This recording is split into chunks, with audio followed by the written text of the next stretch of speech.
Bonjour à tous, j'espère comme d'habitude que vous allez bien. Nous passons aujourd'hui à la seconde leçon de notre thème 2. Donc je rappelle que cette grande thématique s'intitule Une diversification des espaces et des acteurs de la production. On a déjà traité ensemble la leçon numéro 1 qui s'intitule Les espaces de production dans le monde, une diversité croissante. On passe aujourd'hui à la leçon numéro 2, Métropolisation, littoralisation des espaces productifs et accroissement des flux. Et il y aura une leçon numéro 3 qui sera consacrée à la question spécifique sur la France. Alors concrètement, dans la leçon numéro 1, on a localisé les espaces productifs mondiaux, on a vu leur importance dans cette division internationale du travail, donc c'était l'objet de notre leçon numéro 1. Et vous allez voir que ces espaces productifs sont très attirés par les métropoles, par les littoraux, d'où votre titre, et qu'ils vont générer un accroissement des flux qui vont forcément transiter par tous ces espaces productifs. C'est ce que l'on va voir dans cette leçon. Et on nous demande de commencer par des études de cas possibles. Nous, on a sélectionné l'étude de cas sur Rotterdam, c'est-à-dire un espace industrialo-portuaire de dimension internationale. Ça sera notre grand 1. Mais avant ça, en guise d'introduction, on rappelle tout ce que je viens de vous dire, c'est-à-dire que on est aujourd'hui dans un monde mondialisé, avec une division internationale du travail, avec des espaces productifs toujours plus importants et stratégiques. Et aujourd'hui, ces espaces productifs sont au cœur d'échanges internationaux qui ne cessent de grandir. On va se poser la question dans ce cours, comment la mondialisation favorise-t-elle la concentration des espaces de production, à la fois dans les métropoles, que vous connaissez maintenant bien, et sur les littoraux. Donc je vous propose de commencer tout de suite par un grand 1. Ça sera notre étude de cas sur un espace industrialo-portuaire de dimension internationale à Rotterdam. Et on regarde tout de suite une vidéo pour commencer. Rotterdam, le plus grand port d'Europe, une véritable plaque tournante pour les matières premières et les containers. Alors pour l'instant, Rotterdam ne connaît pas la crise et vu du ciel, vous allez le voir, c'est impressionnant. C'est la porte d'entrée de l'Europe, Rotterdam, le bout du voyage pour des milliers d'équipages venus d'Asie. Un port comme un labyrinthe qui s'étire sur près de 40 km. Le transport maritime est en crise, mais Rotterdam a des atouts, comme ce chenal, profond de 24 mètres. Les plus gros porte-conteneurs du monde peuvent débarquer sans tenir compte des marées. Une fois à quai, des portiques géants viennent les délester et posent les conteneurs sur ces chariots télécommandés qui circulent dans le port sans chauffeur. Parfois, c'est du vrac, comme ici avec le charbon. Importé d'Afrique du Sud ou même d'Australie, il va quitter le port dans ses wagons. Une voie ferrée spéciale a été construite jusqu'à la frontière allemande. Pas de passagers, seulement des marchandises. Rotterdam s'est imposé, malgré la distance, comme le premier port d'Allemagne. Tous les chemins mènent à Rotterdam. Cette plateforme géante n'en finit pas de grandir et gagne même sur la mer. Plus de bateaux, c'est aussi plus de camions sur les routes et plus de pollution. Les écologistes ont déposé des recours contre l'extension du port. Ils ont perdu. Mais ils ont gagné une zone protégée, au large, pour compenser les travaux, interdite aux porte-containers. Donc effectivement, on va zoomer. Donc je rappelle, on est ici au niveau mondial. Et lorsqu'on zoome, vous le voyez, en fait, Rotterdam, c'est la porte d'entrée vers l'Europe, vers le reste de l'Europe. On peut considérer que tous ces espaces qui sont situés ici dans l'arrière-pays de Rotterdam, on appelle ça l'Interland, dépendent directement de ce port. Alors, c'est le premier port européen. Très longtemps, ça a été le premier port mondial. Vous allez voir aujourd'hui, il a reculé dans le classement. On va en reparler juste après. Et au niveau de ces installations, vous l'avez vu dans la vidéo, c'est assez organisé. Évidemment, la ville de Rotterdam est ici un petit peu plus loin. Et puis, vous avez ici un terminal qui est essentiellement fruitier.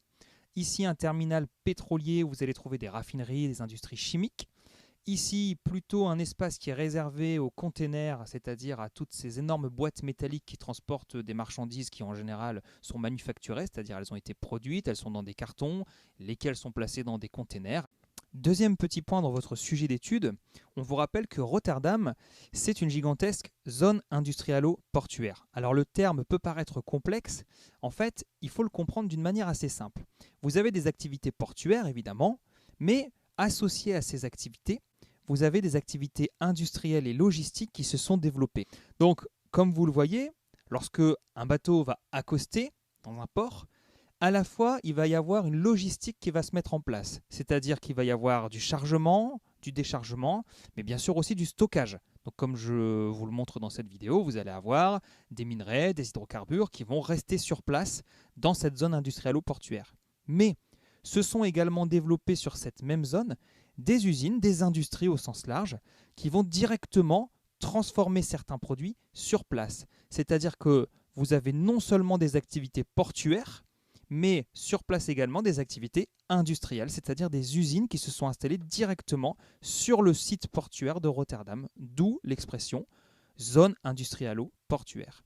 Troisième et dernier petit point de ce sujet d'étude, on va nuancer l'importance du port de Rotterdam puisqu'il reste effectivement premier port européen, mais par contre, il ne cesse de reculer dans le classement mondial des ports, puisque aujourd'hui, vous le voyez, il est classé 11e seulement, et il subit de plein fouet la concurrence, notamment des ports asiatiques, toujours plus forts, toujours plus importants. Et aujourd'hui, il doit absolument se reconvertir, se renouveler, ce qu'il a d'ailleurs commencé à faire, puisque vous le voyez, le port de Rotterdam aujourd'hui prévoit une extension importante qui est appelée Maasvlakte 2. Alors, la construction, vous le voyez, avance. Ça, c'est une vue assez récente de l'extension du port qui est en cours. Le but est d'arriver à cette plateforme supplémentaire qui permettra davantage de stockage et de transformation et donc de générer davantage de flux encore vers ce port de Rotterdam, ce qui ne va pas non plus sans certaines atteintes environnementales. Vous le voyez ici, le paysage est quand même réellement impacté par cette extension du port, puisque vous avez ici une image du paysage avant le projet d'extension et on en est aujourd'hui arrivé à cela, donc ce qui amène quand même les pouvoirs publics, c'est-à-dire notamment la ville de Rotterdam, à protéger certaines zones. Après avoir étudié donc Rotterdam à travers notre grand 1 et donc notre étude de cas, on passe à notre grand 2, un monde de flux et de réseaux. On va tout de suite en vidéo commencer par un petit 1, une explosion des flux matériels et immatériels. Volontairement, je n'ai pas nommé les flux dans la vidéo, à vous de trouver de quel flux il s'agit. Et puis ensuite, on peut justement basculer sur nos différents points de ce petit 1. Avec un coût du transport en chute libre, tout devient plus simple. Plus besoin de concentrer la production. Chaque élément peut être fabriqué là où c'est le moins cher, puis transporté dans ces grandes boîtes. Tiens, Mattel par exemple avait pour habitude de fabriquer ses jouets au Japon. En 1997, le plan global de production change tout cela. 10 ans plus tard, l'entreprise fait tourner 13 usines en Chine, Thaïlande, Malaisie, Indonésie, Mexique, auxquelles s'ajoutent plus d'une trentaine de sous-traitants. Rien qu'en Chine, Mattel emploie 60 à 80 000 personnes. Cerise sur le gâteau, ces conteneurs permettent de simplifier les chargements et déchargements des bateaux. En 1950, il fallait plusieurs jours pour vider un bateau de quelques tonnes. Aujourd'hui, des grues hautes de 61 mètres pesant 9000 tonnes déchargent un conteneur en 90 à 120 secondes, soit 30 à 40 conteneurs par heure. Efficace. Du coup, plus il y a de conteneurs en circulation, plus les bateaux pour les transporter sont grands. Le CSCL Globe, fabriqué par Hyundai, est le dernier monstre en date. Près de 185 000 tonnes d'acier sur lesquelles peuvent embarquer 19 100 boîtes. De quoi contenir 189 millions de tablettes, soit plus de 90% des ventes dans le monde en 2013 en un seul bateau. Un gros Père Noël, dont le traîneau laisse quelques méchantes traces. Le C'est bien la comptabilité fournisseur, location, transport. Facture qui date mois de mai et mois de juin. Bonjour madame. Madame Lafarge de la Au comptabilité. téléphone, Madame Lafarge qui tente de démêler un problème de facture impayée. Madame Lafarge, c'est Wafa, cette jeune femme de 27 ans. En face d'elle, Charlotte Simonet, qui s'appelle en fait Ella dans sa vraie vie de Tunisienne. Sur lequel je vais faire le point avec vous, si vous me permettez. On a un pseudo, parce que les clients ne savent pas que notre plateforme en Tunisie, donc ils savent que c'est au siège à Nanterre. Parfois, ils nous demandent, on les appelle d'où, donc on leur dit que c'est à Nanterre.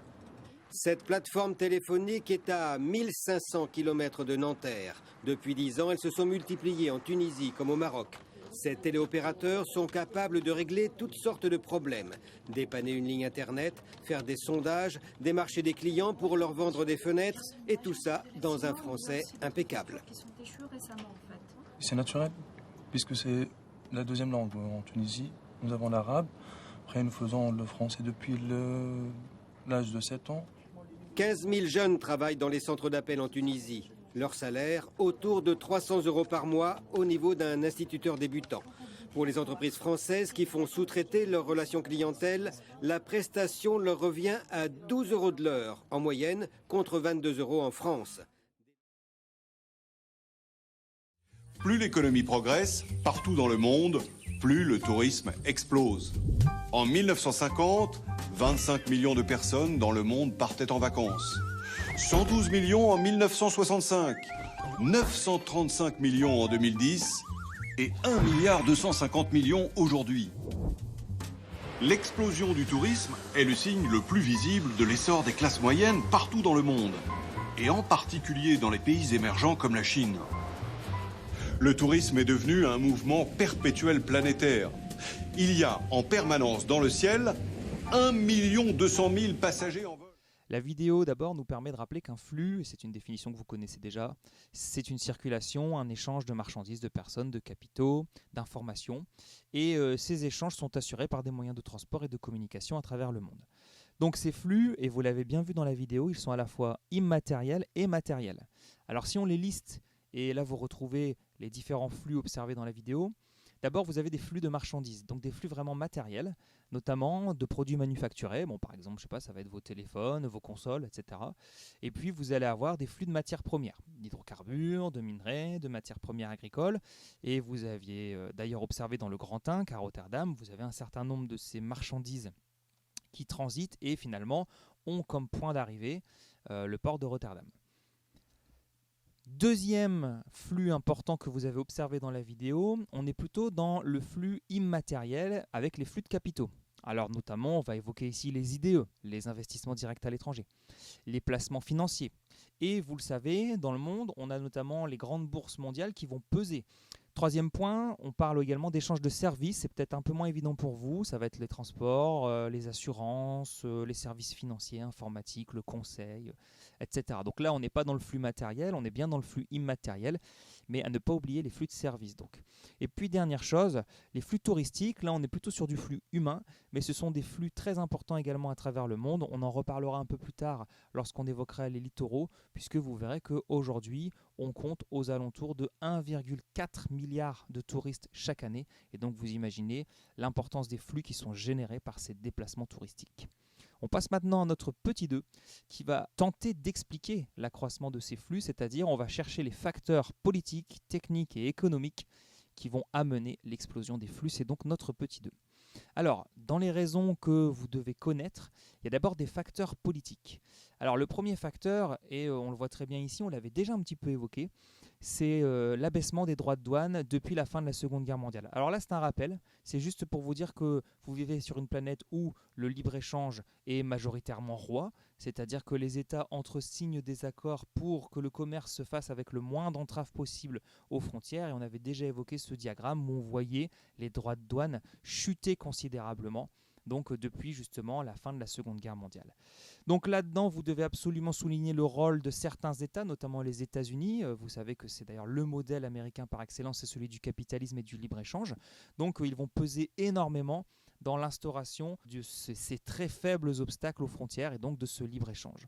Vous avez aussi des institutions internationales qui sont nées d'ailleurs souvent dans la deuxième partie du XXe siècle et parmi lesquelles on va trouver notamment l'OMC et le FMI. Alors l'OMC, l'Organisation mondiale du commerce, elle siège à Genève, c'est-à-dire ici. Son rôle, je ne sais pas si vous connaissez l'OMC, mais en gros, au sein de l'OMC, les États signent des contrats, par exemple, sur justement des accords liés à des droits de douane. Et l'OMC va réglementer ces contrats et puis elle va aussi jouer le rôle d'arbitre, c'est-à-dire qu'elle va chercher à assurer le libre-échange dans le monde, à le favoriser au maximum. Donc elle va pénaliser par exemple certains États qui ne vont pas jouer le jeu et qui vont rehausser leurs droits de douane de manière unilatérale, c'est-à-dire sans avoir averti la communauté internationale ou les autres partenaires économiques et commerciaux du pays. Et donc à ce moment-là, l'OMC peut prendre des sanctions. Donc c'est une sorte de grand arbitre international du commerce. Et cette organisation mondiale du commerce, elle est très importante dans le libre-échange mondial. Et puis vous avez également comme institution importante le FMI. Alors le FMI, lui, vous le voyez, il siège à Washington. Et le FMI, il veille à la stabilité économique mondiale. Et puis il peut également proposer des prêts à des pays en situation de crise, mais dans ces cas-là, lorsqu'il vous propose un prêt, il vous demande également des réformes intérieures, c'est-à-dire qu'il va vous demander certains efforts. Donc ça, c'est également un acteur important qui va permettre une stabilité et donc un accroissement des flux sur la planète.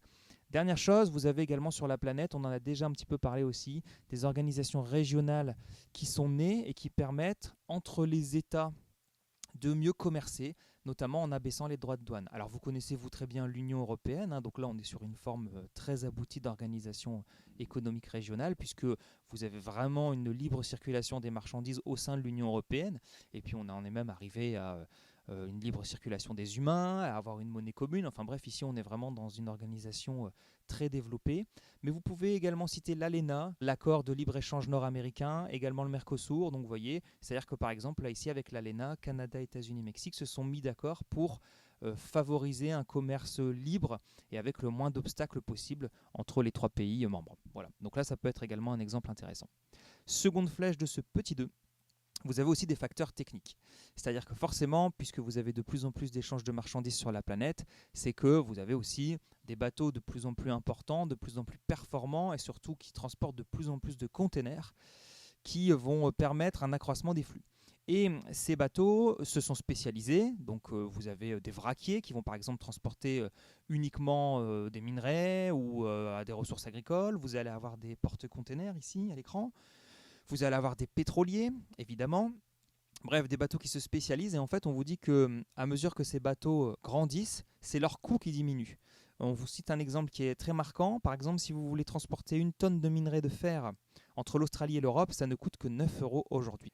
Vous avez également comme facteur technique les progrès de la télécommunication, c'est-à-dire que vous avez à la fois un informatique de plus en plus performant, vous avez également un Internet qui permet de relier chaque endroit du globe à peu près en temps réel. Bref, les télécommunications, vous le savez, sont en plein essor et permettent justement un accroissement des flux, là notamment immatériel.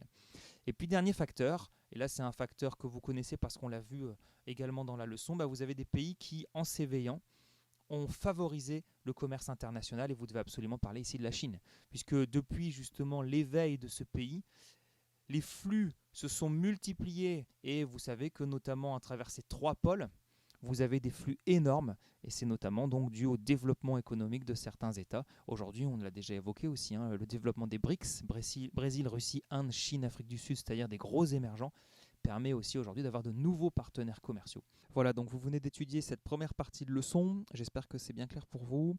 On continuera la semaine prochaine, évidemment, avec la suite et la fin de cette deuxième leçon, donc de ce grand chapitre sur les acteurs et les espaces de la production. D'ici là, portez-vous bien. À bientôt.